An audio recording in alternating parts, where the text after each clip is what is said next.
of a surprise, right? Camille had told me weeks ago that she and a few of our closest friends were planning something for my birthday. As far as I knew, my evening would involve staying late in New York after closing the sale of my family's pharmaceutical company. But by some stroke of luck, I wrapped everything up early. So I hopped on an earlier flight back to Charlotte, eager to see her face when I walked through the door. The cab ride home was quick.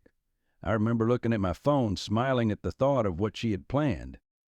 I even thought about calling her, but I decided against it. I didn't want to spoil the surprise. When I got to the house, I noticed something odd right away. Camille's car wasn't parked in its usual spot. Instead, a sleek black Mercedes sat in the driveway, right in front of my garage space. It wasn't a car I recognized, and I assumed it belonged to one of our friends helping her prepare the evening. After all, it wasn't unusual for them to pop over unannounced. As I made my way to the front door, I could hear laughter echoing inside. The house was dimly lit, soft candlelight flickering through the windows, creating a cozy glow. I didn't know why, but a strange feeling began to creep over me. Something felt off, but I brushed it away as nothing more than nerves. I pushed open the door, expecting to be greeted by smiling faces, cake, and the warmth of home. What I got instead hit me like a freight train. Surprise echoed through the house from a group of friends huddled around the living room table. For a moment, everything felt perfect. I saw familiar faces: James, Sarah, Michael, all of them raising glasses in celebration. Camille's back was to me as she stood at the far end of the room, her arm wrapped around someone I couldn't quite make out. I smiled at the sight. She'd pulled off the surprise, and everything seemed just fine. But then Camille shifted slightly, her body moving in sync with whoever stood beside her. The moment my eyes adjusted to dim lighting, the entire room seemed to freeze in time. My heart slammed into my chest, the blood draining from my face as I saw who was standing there with her. Alex, a close family friend, someone I trusted, someone who had been in our lives for years. He wasn't just standing next to my wife. He wasn't just part of the party. No, he had his arm around her waist in a way that no other man should ever touch her. His lips were grazing her neck, her hand lightly caressing his cheek as if they had forgotten they were in the middle of a room full of people. The world around me went dead silent, like the air had been sucked out of the room. Every breath I tried to take felt like it was stuck in my throat. Camille, my wife of 10 years, was standing there in the arms of someone else. "Max," Sarah called, her voice snapping me out of the trance. "Come over here, you've got to see this." I barely heard her. I couldn't focus on anything other than the scene unraveling before me. Camille turned around slowly, as if sensing my presence, her face falling the second her eyes locked with mine. She went pale. Alex, the bastard, looked just as stunned, like a kid caught with his hand in the cookie jar. And just like that, the room grew awkwardly quiet. All eyes were on me, on us. Our friends, the ones who had shouted surprise, now stared in confused horror, their smiles fading as they realized what was happening. I stood there, frozen, as the truth hit me harder than any punch I'd ever taken. My wife was cheating on me, and everyone was finding out about it at the same time. "Max," Camille started, her voice shaking. She stepped forward, as if trying to explain it away. But I couldn't move. I couldn't speak. It felt like the ground was slipping out from under me. Alex let go of her, backing away as if distancing himself from the wreckage he had caused. "Max, I can explain," he stammered, his eyes darting around the room. But his voice just blended into the deafening silence. It felt like an eternity standing there, staring at the two of them. My heart was racing, but my body stayed still. I felt numb. Camille was still looking at me, her face full of panic and shame. I could see the guilt in her eyes, but it didn't matter. Nothing she could say would fix what I had just seen. I started, finally finding my voice, but the words didn't come easily.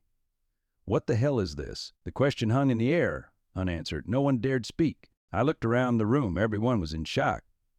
Our friends, our closest friends, stood there, caught in the middle of what was supposed to be a celebration, now turned into a nightmare. The room felt like it was closing in around me. The silence was suffocating, a heavy blanket of disbelief and confusion wrapping itself around every single person present. Camille stood there, her mouth slightly open, struggling to find words. But what could she possibly say that would make this any better? What explanation could there be for being wrapped up in Alex's arms like that? I took a step forward, my chest heaving with each breath as I tried to keep control. The rage simmered just beneath the surface, threatening to explode, but I wasn't going to give her the satisfaction of seeing me break down. "Not yet. Not yet. What the hell is this?" I asked again, my voice louder this time.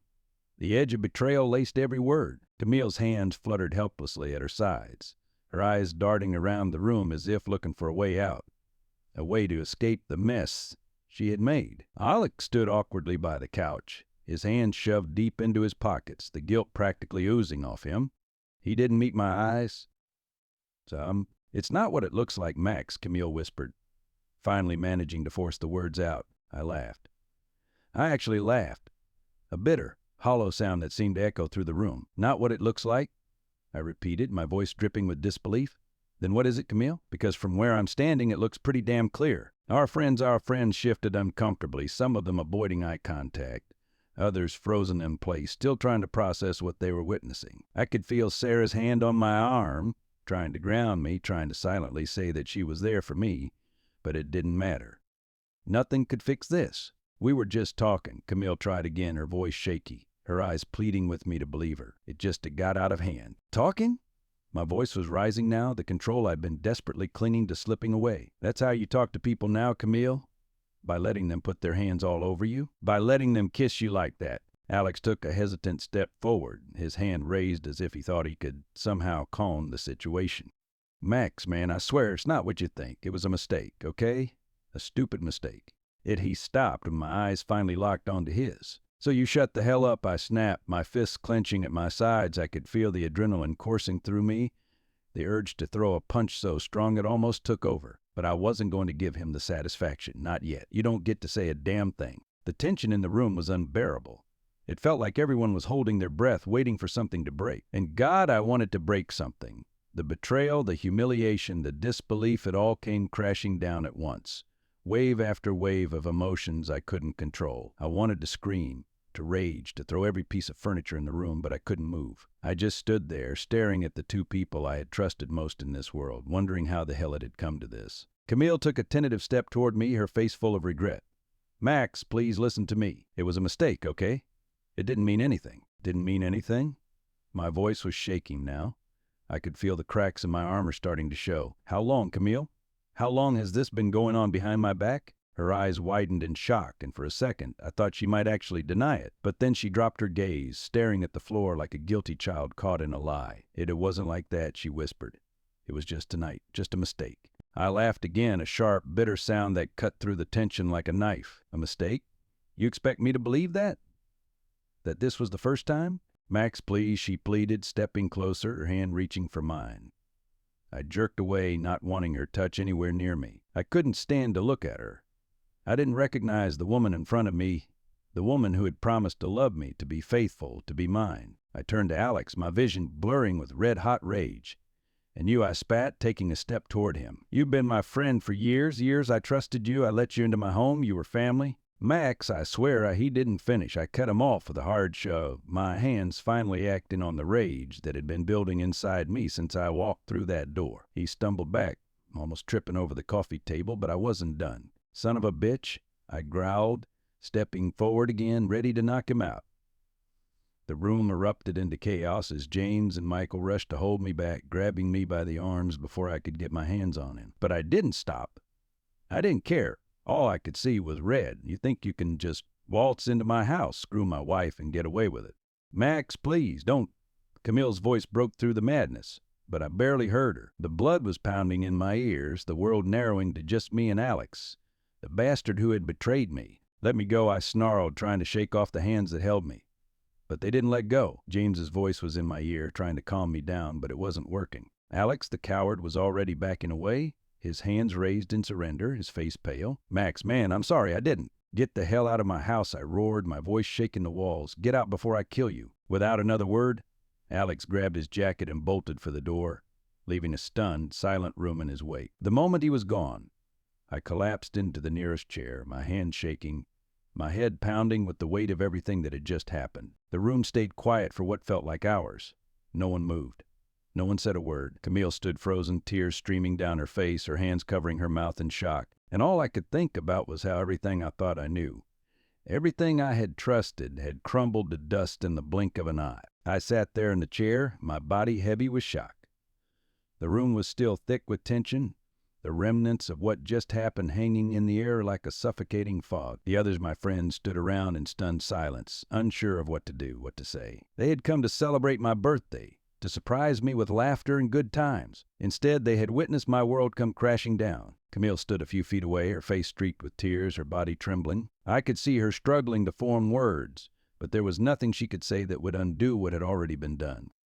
She looked like she wanted to rush to my side, to touch me, to comfort me, but something held her back. Maybe it was the look in my eyes, or maybe it was the fact that she knew deep down that there was no going back from this. I didn't know. James finally spoke, his voice low, like he was afraid of breaking the fragile silence that filled the room. None of us knew Max. We thought this was just a party. I turned my head slowly to look at him, my mind struggling to process his words. Of course they didn't know. How could they have known? This wasn't just some affair happening behind closed doors. This was a betrayal so bold, so shameless that it had been paraded right in front of them, right in my face. I didn't know either, I muttered, my voice flat, devoid of emotion. It was all I could manage. So my mind was a haze swirling with images of Camille and Alex, locked together in that intimate embrace. The way she had touched him, the way his lips had brushed against her neck, it was like watching a different woman, a woman I didn't recognize. Max, Camille's voice came out in a shaky whisper. She took a hesitant step toward me, her hand reaching out like she could somehow fix this, like she could erase the last 30 minutes. But I couldn't bear to look at her, not without wanting to scream, to lash out, to do something, anything that could release the boiling rage inside me. "I don't want to hear it," I said, cutting her off before she could say more. My tone was sharp, each word laced with the bitterness of betrayal. "Whatever excuse you have, whatever lie you're about to tell me, save it." "Save it? I'm not lying," she protested, her voice cracking. "It wasn't supposed to happen.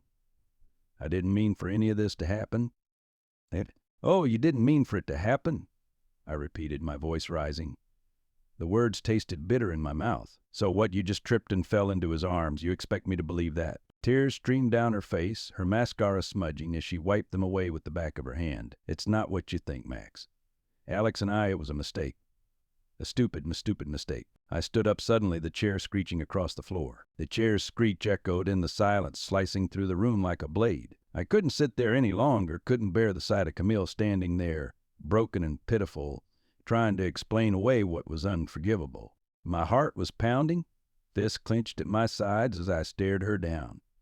The pain in her eyes was real, maybe even genuine, but it wasn't enough. Not anymore. "Esprit mystérieux, patiently, what dire?" "A mistake," I repeated, the anger rising in me like a wave, threatening to drown everything else. "A mistake, Camille. You know what's a mistake. Spilling coffee on your shirt, not this." This was a choice. I took a step toward her, my words dripping with venom, each syllable a bullet aimed straight at her heart. "You chose this." She flinched as if I'd struck her, her body trembling under the weight of my words. Our lips parted, struggling to form a response. But nothing came out. She just stood there, silent, tears rolling down her face. And for a moment I wondered if she had anything left to say that could make any of this right. But I already knew the answer to that. There was no making this right. "Max, I swear," she began, but her voice was weak, barely a whisper. I didn't let her finish. I couldn't stand to hear it. "You swore to me when we got married," I spat, my voice shaking with anger. You swore to love me, to be faithful to me, to stand by me. And look where we are. Please, just listen." Dang. "Listen to what, Camille?" I roared, my voice cracking. "You've already said enough. You were screwing around with him in our house while our friends were here. You didn't even have the decency to keep it behind closed doors, when you couldn't even wait until I wasn't around." I paused, my chest heaving, struggling to keep my emotions in check. "How long?" I asked through clenched teeth. "How long has this been going on?" She looked up at me, her eyes wide with fear. "It wasn't like that," she said, quickly shaking her head. "It was just tonight."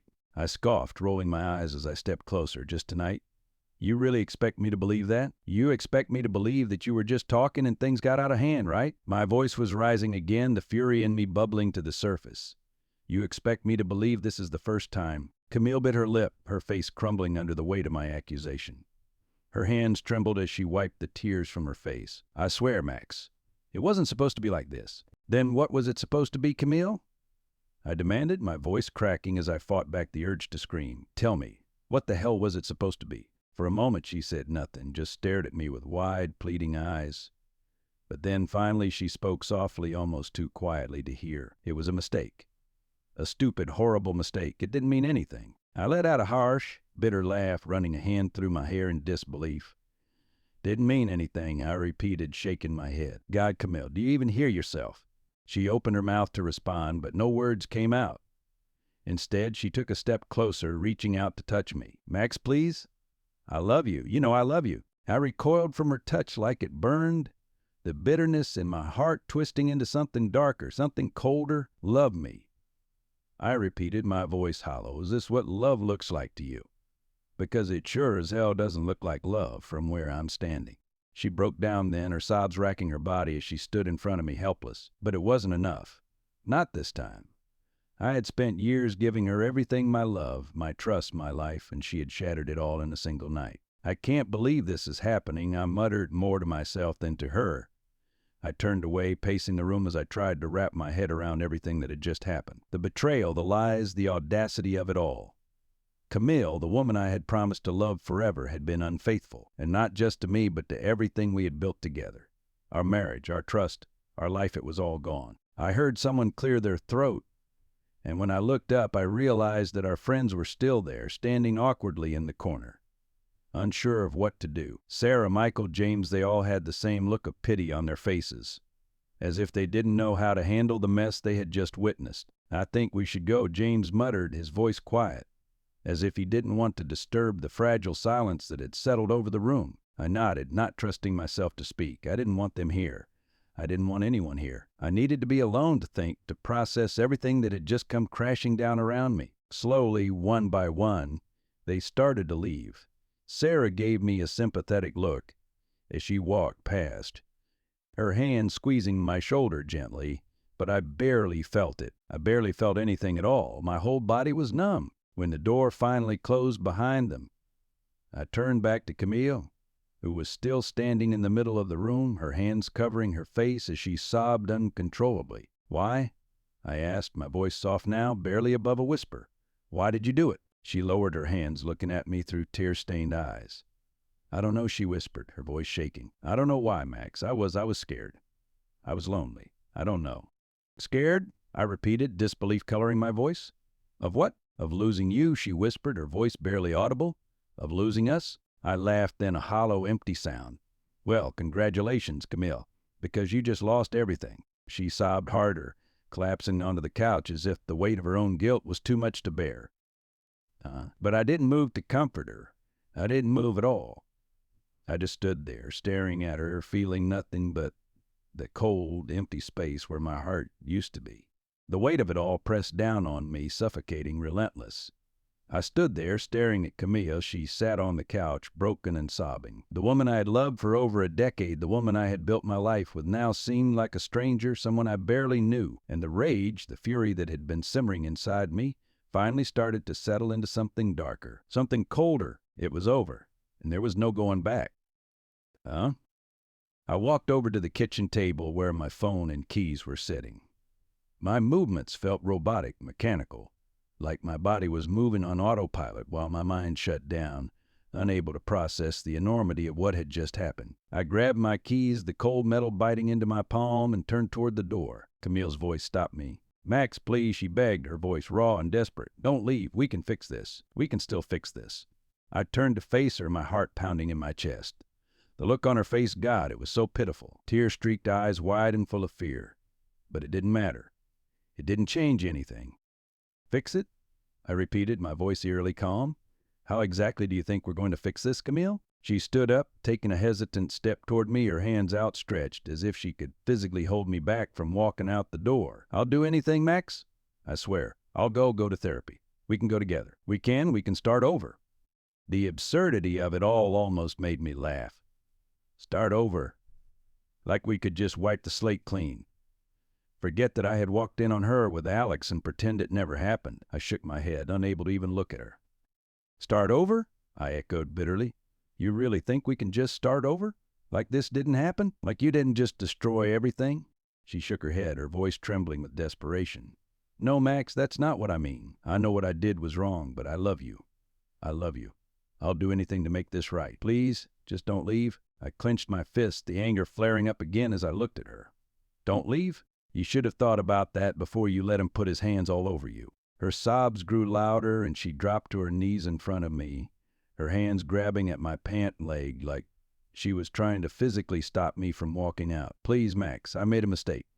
I was stupid. But I love you, I do. I've always loved you. I yanked my leg out of her grasp, stepping back as if her touch repulsed me.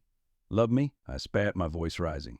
You don't get to say that, Camille. Not after what you did. You don't love me. You love yourself. You love the attention. You love the thrill. But don't you dare stand there and tell me you love me. Her sobs were uncontrollable now, her body shaking as she collapsed into a heap on the floor. I stood there, staring down at her, feeling nothing but numbness. I wanted to feel something, anger, sadness, anything, but all that was left was the cold, hard truth. There was nothing left between us. No love. No trust. Nothing. I turned back toward the door, my hand gripping the doorknob, but just as I was about to walk out, Camille's voice broke through the silence again. What about us, Max? She whispered, her voice barely audible through her sobs. What about our life? What about everything we built together?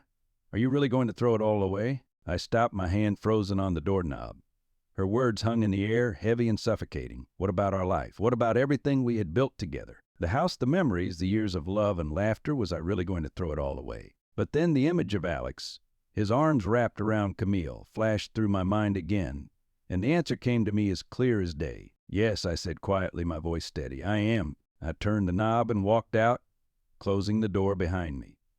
The night air hit me like a slap in the face, cold and sharp. I stood on the porch for a moment, letting the silence of the night wash over me before heading to my car. As I got in, I realized that this was it. There was no going back. The life I had known, the love I had trusted, was over. Camille's betrayal had shattered everything, and I couldn't pick up the pieces. I drove aimlessly for hours, the streets burring past me as my mind replayed the events of the night over and over again. Camille's pleading, her sobbing, her desperate attempts to make me stay at all felt like a bad dream, something I would wake up from. But it wasn't a dream, it was real. And the weight of that reality pressed down on me, crushing my chest until I could barely breathe. Eventually, I found myself parked outside a cheap motel on the edge of town. I didn't even remember driving there, but I got out of the car anyway, checking into a room without really thinking. I didn't want to go back to the house, didn't want to see Camille again. Not tonight. Maybe not ever. I collapsed onto the modal bed, staring up at the ceiling as the events of the night swirled around in my head like a storm. The betrayal. The lies. The heartbreak. It was all too much, too heavy. Sleep didn't come easily that night. When it finally did, it was restless, plagued with nightmares of Camille and Alex, their betrayal playing on repeat in my mind. The next morning, I woke up with a clarity I hadn't felt the night before. The pain was still there, gnawing at the edges of my heart, but it was different now, sharper, more focused. I knew what I had to do. I grabbed my phone and dialed a number I never thought I'd have to call my lawyer. "Jeff, it's Max," I said when he picked up. My voice was calm, steady, even though my heart was racing. "I need to talk to you about a divorce." And just like that, it was done. The life I had built with Camille, the future I thought we had, was over. There was no fixing this, no going back. Camille had made her choice, and now I was making mine. I walked out of that motel room with my head held high, knowing that I was taking the first step toward a new life, a life without Camille. A life where I wouldn't have to wonder who she was sneaking around with. A life where I didn't have to question whether the woman I loved was lying to me. It wasn't the life I had planned. It wasn't the life I had wanted. But it was the life I had now. And I would make damn sure it was better than the one I was leaving behind.